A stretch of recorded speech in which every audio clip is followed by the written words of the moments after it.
नमस्कार, superfast top 10 news में आपका स्वागत है। मैं हूं आपके साथ समीक्षा दादिश। आइए बात करते हैं आज की तमाम ताजा खबरों पर। आज देश 78वां स्वतंत्रता दिवस मना रहा है। इस मौके पर प्रधानमंत्री नरेंद्र मोदी ने नए आपराधिक कानूनों पर बात करते हुए देशवासियों को आश्वासन दिया कि उनकी जिंदगी में सरकार की दखल अंदाजी को कम करने की कोशिश की कि सामान्य मानव के जीवन में सरकार की दखल कम हो।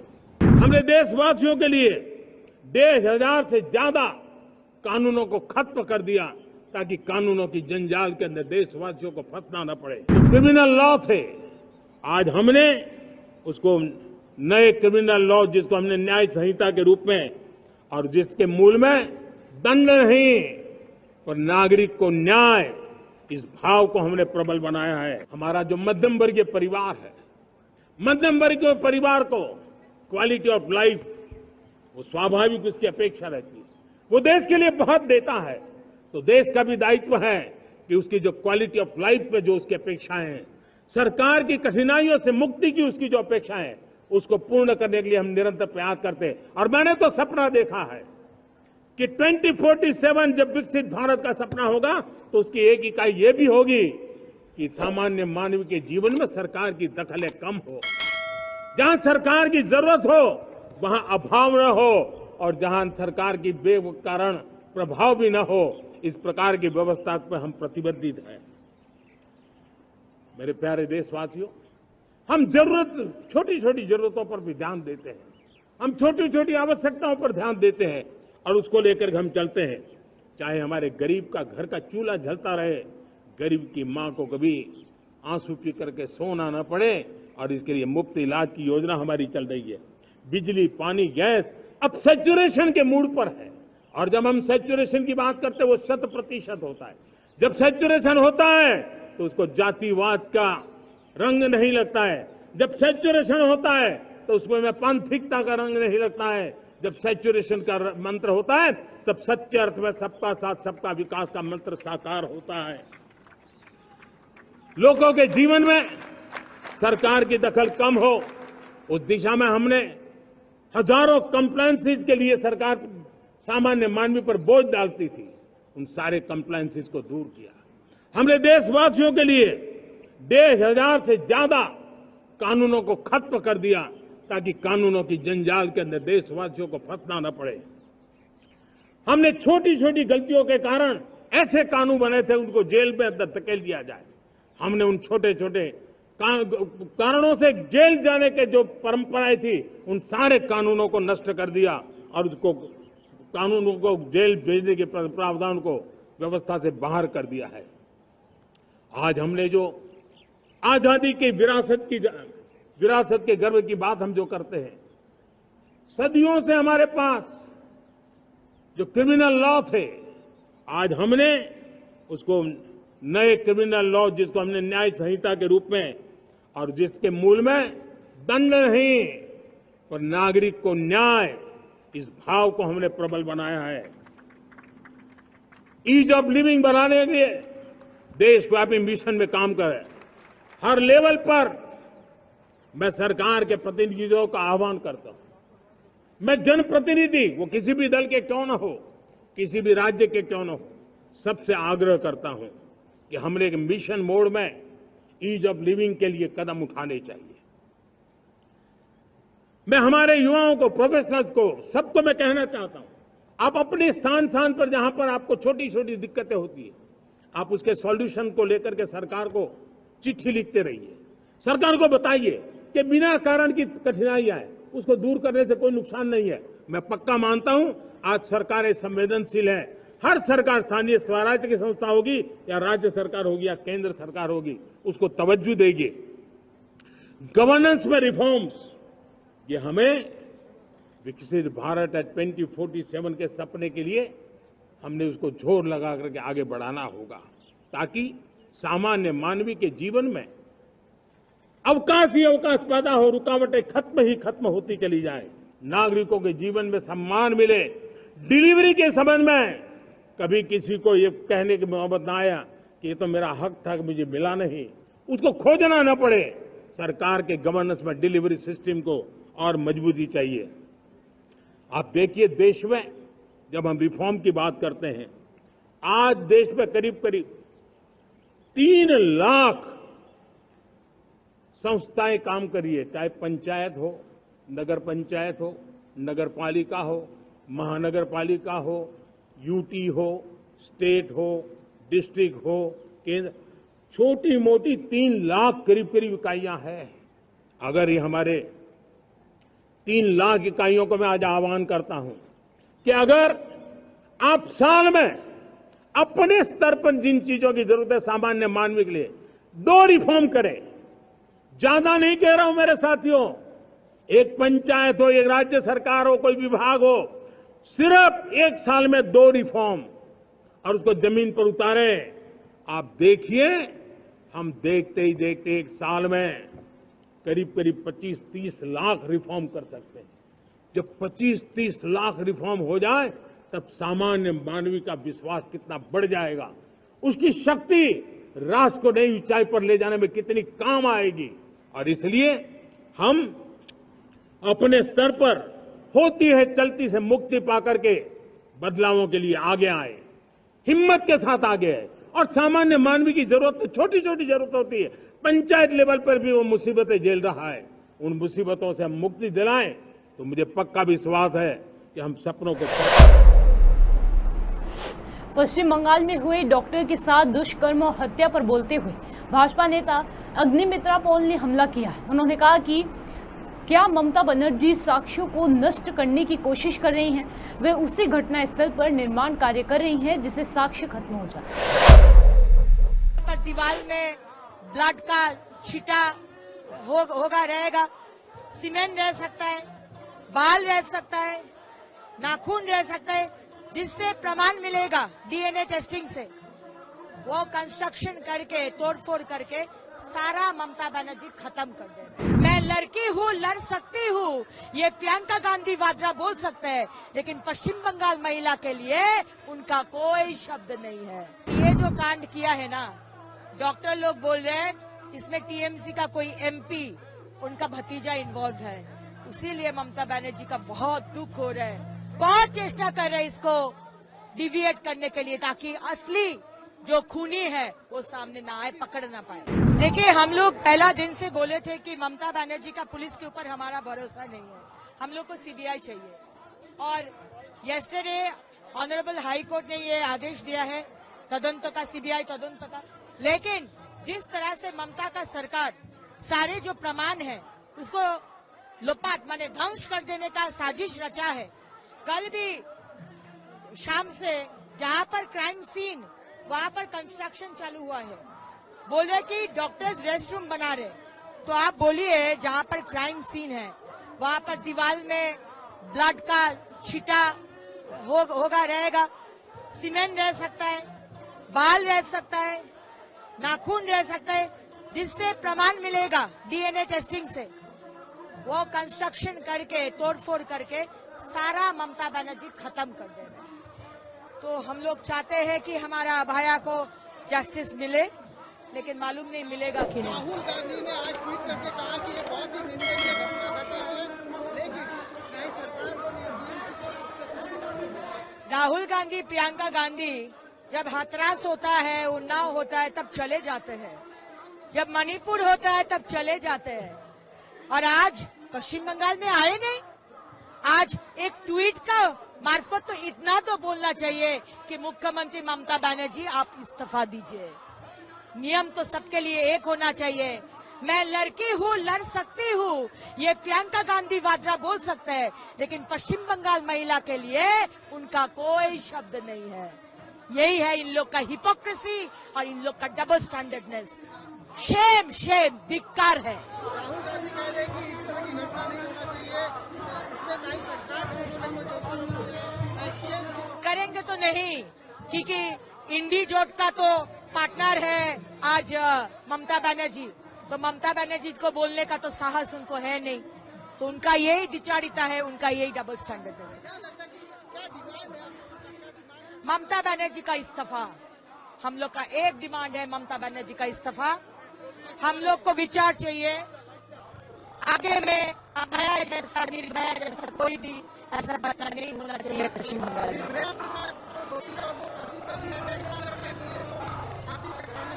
जाना चाहिए क्योंकि आज न्याय संहिता आया है, अब नया आईन आया है, नया आईन लागू किया है हमारे मोदी सरकार। जो भी रेप या गैंग रेप करेगा उसका फांसी होगा।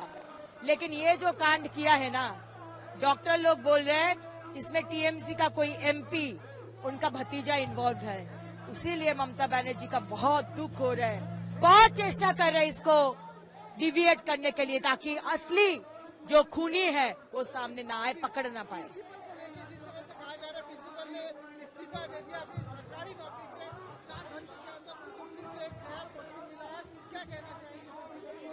आज एक प्रिंसिपल जिसको 2 बार 3 बार ट्रांसफर किया गया लेकिन वो फिर आ जाता है, उसका अगेंस्ट में हजारों दुर्नीति का आरोप है। उनको आई वॉश, सिर्फ पब्लिक को आई वॉश करने के लिए मुख्यमंत्री उनको हटा दिए यहाँ से, क्योंकि डॉक्टर लोग, आरजी कौर के डॉक्टर लोग और पब्लिक का जो अप्रोर हुआ, सिर्फ आई वॉश करके उनका हटा के, और एक तो मेडिकल कॉलेज है सरकार के, नेशनल मेडिकल कॉलेज, उनमें उनको प्राइज पोजीशनिंग दे दिए। तो क्यों ममता बनर्जी उनको क्यों प्रोटेक्शन दे रहे हैं? क्यों उनको सीबीआई इन्वेस्टिगेशन देने में वो बोले कि हम रविवार तक वेट करेंगे? क्यों? अगर उनका परिवार का कोई होता तो वो वेट करते क्या? अगर उनका परिवार का कोई होता वो बोलते क्या? अर्धनग्न जो बॉडी मिला है वो बोलते क्या कि आत्महत्या है? उनका परिवार का कोई होता तो वो बोलता क्या कि शाम के बाद पोस्टमार्टम हो? उनका परिवार का कोई होता तो बोलता ना कि बॉडी को प्रिजर्व किया जाए, सेकंड पोस्टमार्टम हो। उनका परिवार का तो कोई है नहीं, तो इसलिए राजनीति चल रहा है। टीएमसी के एमपी के भतीजा उनको प्रोटेक्ट करने का साजिश चल रहा है। लेकिन हम लोग भी बांग्ला निजर में के, चाहे हम लोग भी बंगाल के लड़की है, जब तक विचार नहीं होता तब तक हम लोग रास्ते में है भाजपा। यूपी की राजधानी लखनऊ में विभाजन विभीषिका स्मृति दिवस पर आयोजित कार्यक्रम में मुख्यमंत्री योगी आदित्यनाथ ने पाकिस्तान को लेकर बड़ा दावा किया है। उन्होंने कहा कि पाकिस्तान का भारत में विलय हो जाएगा। विभाजन विभीषिका दिवस पर मुख्यमंत्री योगी आदित्यनाथ ने पड़ोसी मुल्क पाकिस्तान के संदर्भ में बड़ा दावा करते हुए कहा कि या तो पाकिस्तान का विलय होगा या वे समाप्त हो जाएगा। इस दौरान उन्होंने कांग्रेस पर भी हमला किया। आम आदमी पार्टी के नेता और दिल्ली के पूर्व डिप्टी सीएम मनीष सिसोदिया की 14 अगस्त से दिल्ली में पदयात्रा शुरू होनी थी, जो स्वतंत्रता दिवस की वजह से टल गई है। अब सिसोदिया की पदयात्रा का आगे का प्लान क्या होगा, कहां से कहां तक जाएगी और यात्रा कब निकलेगी, इसके बारे में आम आदमी पार्टी नेता तफशीद से बात की है और सौरभ भारद्वाज ने पदयात्रा का पूरा प्लान बताया।